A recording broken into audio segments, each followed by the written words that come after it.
What's up guys, welcome back to SPPTV. As you saw in the last video, I took the truck for its first ride. That was just to a car show. Today I've been doing a tiny bit of tuning on it, just playing with the timing tables. Originally when I first set it up, I just set anything like in the higher levels. I just set it to like 12 degrees of timing, so it was pulling tons of timing out. I took a timing map from one of Sloppy Mechanics tunes and put that in there. That looked pretty good. Like, I'm sure it's good, was good for him, so it should be okay. I don't know if I need to pull fuel. It was going really fat, but I think that might have been because there was no timing in it. So I'm just gonna take it for a little ride and try it out, and we're gonna have to start playing around with the fuel, VE tables, and the timing, and try to get this thing dialed in. It actually runs really good just driving. It's when you start going into boost that it started to go really fat. So we're gonna play around with that and the boost enrichment and stuff over the next couple days and try to get this thing dialed in. So let's get to it.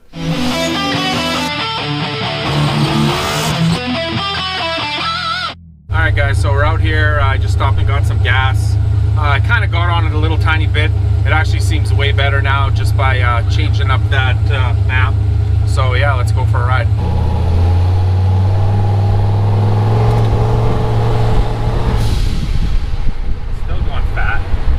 Still gonna have to pull fuel.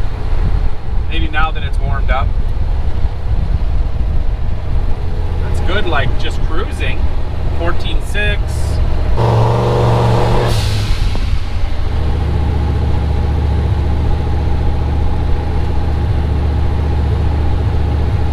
Oh, definitely gonna have to pull fuel, I guess. 190 temperature, which is good. Alright, so I'm back in the garage now. I actually went for a little bit of a ride, didn't record all of it, but went for a little bit of a ride, and actually it runs really good. It idles good, and just cruising around, it's like 14.5, like it's running really good in that way in the air fuel.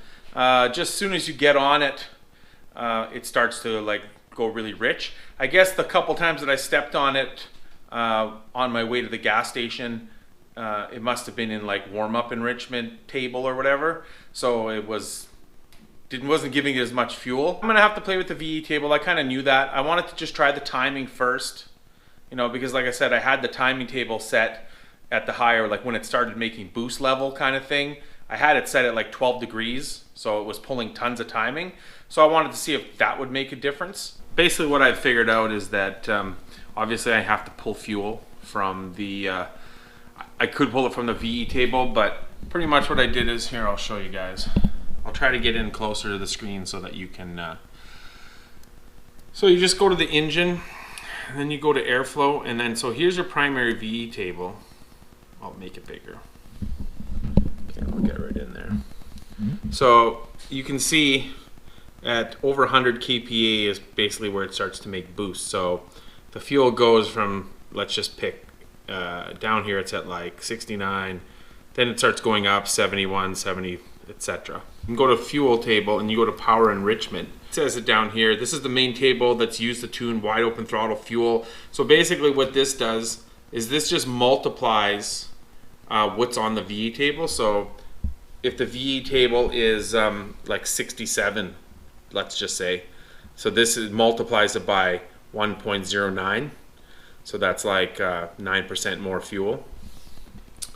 And then there's also a table that's called boost enrichment, which is basically the same thing, right?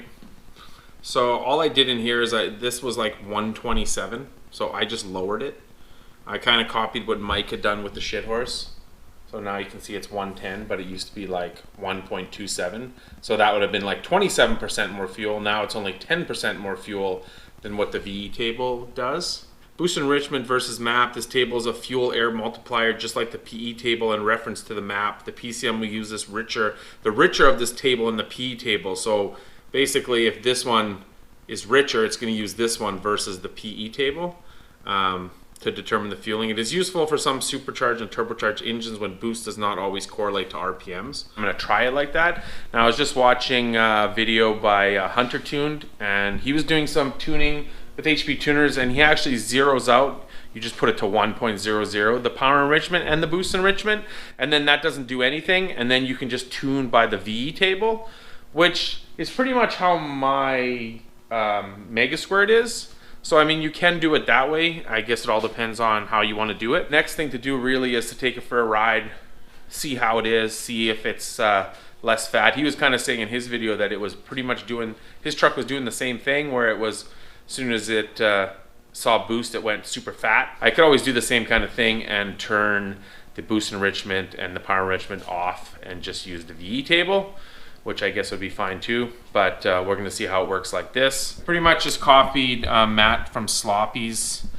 For the transmission, I basically just changed it so that I just copied what Matt had, and it's basically so that it'll only lock up in 4th gear, as you can see where it's green, and everything else is a high value so that it won't open up. This is like the speed, so basically at normal speed in 3rd, it won't lock up, it'll stay unlocked, and it'll only lock up when you have it in 4th gear, which is your overdrive, where you really want it to lock up. I seem to notice driving it around the other day that when it went into 3rd gear, it seemed to be like locking, like the converter would lock up, which seemed kind of weird to me, like it feels weird. So I'm gonna try that and see how that is. Hopefully it's good.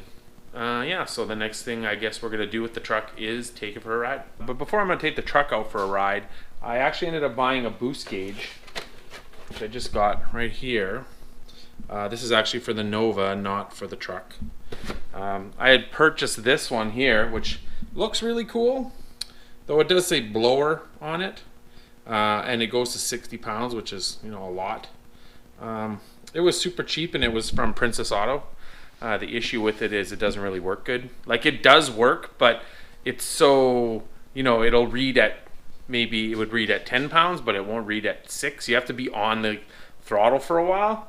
Like, it does go, you know, between 0 and 10, but it takes, like, you have to be on the throttle and stay on the throttle for a bit before it to work. So I ended up buying this one. I mean, this one goes to 30 pounds. It's a proper kind of boost gauge. So I'm going to throw that in the truck. I'm going to throw that in the car right now. And then I'm actually planning a trip to the States maybe at some point. And when I do, I'm going to go to Harbor Freight and get one of those Harbor Freight boost gauges for the truck, because they're cheap and they actually work pretty good. We have one in the shit horse that Matt sent us, so I'll probably grab one of those. But I actually wanted a 2 5/8 for the car because I have these two things here, one under the hood. So yeah, so I'm gonna put that in. I had this brass T-fitting that came with the other one. This one came with this plastic one with this kind of fitting on it, like an oil pressure gauge in this line, and then the same thing goes on that end. So I put this all together. I just have to put that back on the car and then mount the gauge and then run this line to it. Alright, so I got the gauge in. There it is. I ran the line kind of back there, so it's kind of hidden a little bit so you don't see it as much. So that turned out pretty good. Nothing super exciting. I'm sure everyone's put a gauge in something before, but it's something I'm doing. I thought I'd show you guys. Also, one of the other things I'm going to do on the truck is drive shaft loop I want to make. So I had bought this, if you saw in the previous video where I got my drive shaft for the Nova, I ordered this loop. So I'm going to use this and some rectangular tubing to make a removable drive shaft loop, which I'll probably do this weekend, I guess. As far as taking the truck for a drive tonight, it's dark already, so the filming wouldn't be very good. So I think I'll leave it for tomorrow. We'll see how it goes and see how much more tuning we got to do. It is the next day, and I was planning on taking the truck for a ride, and I was doing some stuff on it, just getting shit ready, and it started to rain. So it gets dark so fast here, it's crazy. But I'm also having some issues with the car. When I came home from the car show that day, it just seemed to be idling kind of weird. It seems like when you rev it up a bit, the fuel pressure kind of drops instead of goes up, which it probably shouldn't do. So I'm thinking it's the fuel filter dirty, but unfortunately, I'll show you guys. The fuel pump is there and the filter's there, so there's not really any way to drain it out without making a mess. So I'm trying to siphon the gas out. Of course, it was pretty low on gas, and I thought that's why it was doing that, but that didn't seem to help. So now I'm just draining the gas out. Gonna pull that fuel filter off and clean it. I'll show you guys if there's any dirt in it. other than that, we're probably gonna have to wait for tomorrow to take the truck for a little tune test spin. I managed to drain enough gas. I unhooked it from the fuel pump. It didn't make too much of a mess. And then now I just got it standing up on the line. I mean, I don't know, you can't really see in there, but there's still gas inside there, but it's pretty low. So I took this off. As you can see, there is some shit on it. So, I mean, it's not totally plugged, I doubt, but I'll take it apart and clean it and put it back together and see what happens. So I cleaned that filter and put it back in. It wasn't that dirty. I also ended up changing the throttle position sensor because I thought maybe it was something wrong with it. It's running better now. I played with the tune a little bit. I changed a couple little things. It's like bogging out when you rev it a little bit, but now it seemed like it went away. So I don't know if I changing the throttle position sensor and then I reconfigured it and stuff, if that helped, or I'm not sure, but I'll have to take it for a ride tomorrow and see if it's okay now. Like I said, it seemed to be running fine. It just had that hesitation on tipping, which it might have had before, kind of. Maybe the weather change, it's gotten colder out and stuff. Maybe that's made a difference. I don't know. Unfortunately, we can't take it for a ride tonight or the truck tonight. So yeah, I guess we'll keep going on this one tomorrow. What is up, guys? It is the next day. Just getting ready to take the truck out for a ride. I got it aired up, as you can see, so I can get out of the garage. I'm just waiting for the laptop to restart. It said it was doing an update. So once it starts, I'm gonna put it in the truck because I'd like to log while I'm driving just to see what's going on, and then we'll go for a ride. It might kind of suck because I don't have a GoPro mount, because if you watch the video from Power Cruise, it flew off my car and I never found it. So someone got a free GoPro, but I also don't have a suction cup mount. We're scanning. Things are happening. Let it warm up for a tiny bit and go for a ride. Well, guys, I got onto the street and I gave her a little bit. Of course, I couldn't film it because, like I said, I don't have any way to hold the camera really, but it started to make some boost. It seems better in terms of the fuel, and then it blew the coupler off the throttle body. So maybe I didn't have it tight enough, I don't know. I never had this issue with the Nova. The way the coupler's on the Nova, it can't really move, I don't think so.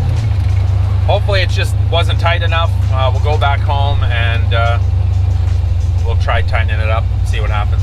Yeah, so as you can see, it just blew this coupler right off. So maybe I didn't tighten it enough. I would assume that was the issue. I didn't tighten it enough. I got it all bolted back on here. Tight as I can pretty much get it. So let's go try it again. Tried giving her again a little bit there. Now it's, instead of going really, really fat, it goes like 14.5, so it's going too lean. So now I just made a change to the boost enrichment. I just added some fuel to it, and I'm writing it now, and then we'll try it again and see what happens. All right, so I took a look at the logs, and I'm starting to think that I could show you guys, I guess, but that the torque management wasn't completely turned off, because basically what it was doing is whenever I was getting into the boost area, it was pulling tons of timing, which I'm guessing is the torque management. So I went on to HP Tuners and I looked on there, and a guy gave a like what you turn off. Go into torque management, which is here, and then pretty much like this one, you max it to 640. And same with this one. I've noticed that a lot of computers are different, because the one for the shit horse has some different things this one doesn't have. And then pretty much you have to go into abuse and turn this to like a high limit, which I had that part, but I didn't have some of these turned maxed out and zeroed out. Like this one, you just zero them all out. And same with this one. Pretty much just zero them or max them. Like this needs to be maxed out. These need to be zeroed out. I'm gonna have to program that and then go for another ride. And the guys are here, and as you can see, the shit horse is in here. And Mike is gonna fix the clicking. We're gonna finally fix the clicking. Like I said before, we got the solenoid, Ford solenoid, which was on the car originally, and I guess we took it off thinking we didn't need it for a Chevy engine, but apparently we did. It's the best tool for removing these GM battery connections. Or an 8mm wrench. Until they get worn, which is almost instantly, and always. That one's or a 5/16 wrench. These also work great. whatever gets the job done. And we're also going to look at the transmission, why it seemed to be acting weird. They were already under there. Did you find anything under there? Just tightened it. Feels a lot better already. So hopefully that's all it was, just something like that, goofy, and it'll be all good. We'll have to take it for a test drive in a bit. So we were looking, just looking in here, and I noticed the boost reference tube here is kind of melted right to the exhaust, which I'm not really sure how that happened. I had it like tied away from it, but I guess you're gonna have to redo that now. Don't video this. It's terrible. Get it in there. Oh, no. I suck at this technique. I use a soldering iron and thinner solder. So why didn't you bring a soldering iron? How much thinner solder can you get? It's like half. But that's for computers and things, not for electrical car things. Rerouted that line, moved that fitting from there to over on this side so it's away from all the hotness. And now it's good. Hotness. All right, so we got it all installed. Mike did a bang up job here of installing it. Now let's give her a try and see if it works.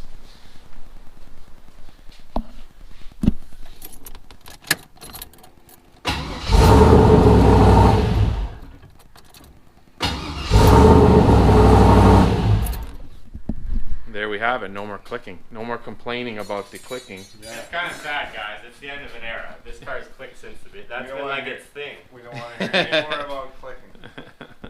But we solved it. Okay, guys, we're going to go for a ride. At least this time we got Clayton with us so he can do the videoing.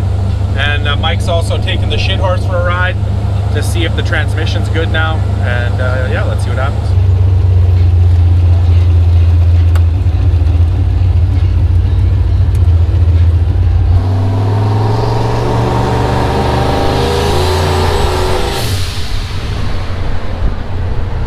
Doing it. It seems better almost, but it's still kind of bogging out. That was like down to the mat? No. Those brakes though seem to be working pretty good. Shit horse isn't leaking any fluids. I mean, there might be something else that pulls timing that I have to turn off or change or something. I wonder if I have the knock I think you can, the knock sensors are on, maybe something. I don't know.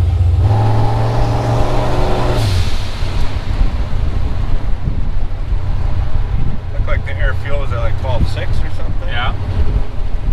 So that's the thing. It's not terribly fat or lean. See there, it went fat.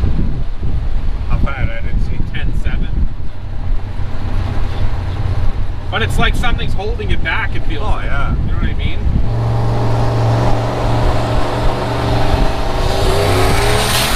Oh, not there though.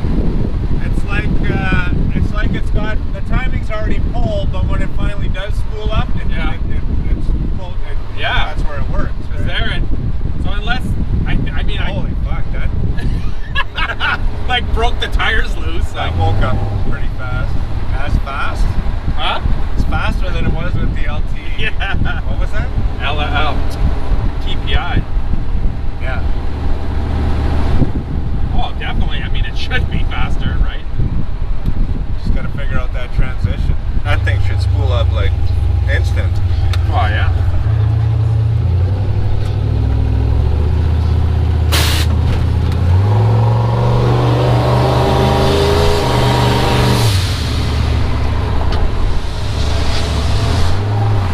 Is that Mike? I guess so.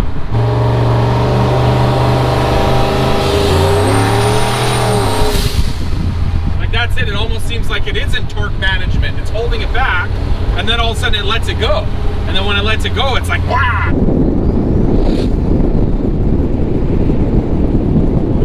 Smoke coming out of somewhere. Faster, Mike.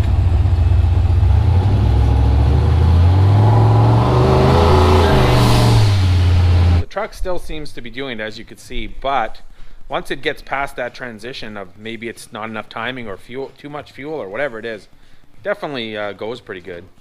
And Mike says, well, I don't know where Mike went now. The shit horse is good. The transmission linkage adjustment we made, aka tightening a nut, makes it feel really tight like it used to be. Where like it's a stock shifter with the stock gate, so you can only ask so much. But first, you push into second, it clicks, and then into third, you can bang it, and it won't go past third unless you press the button. So it's not a bad setup when it's working right.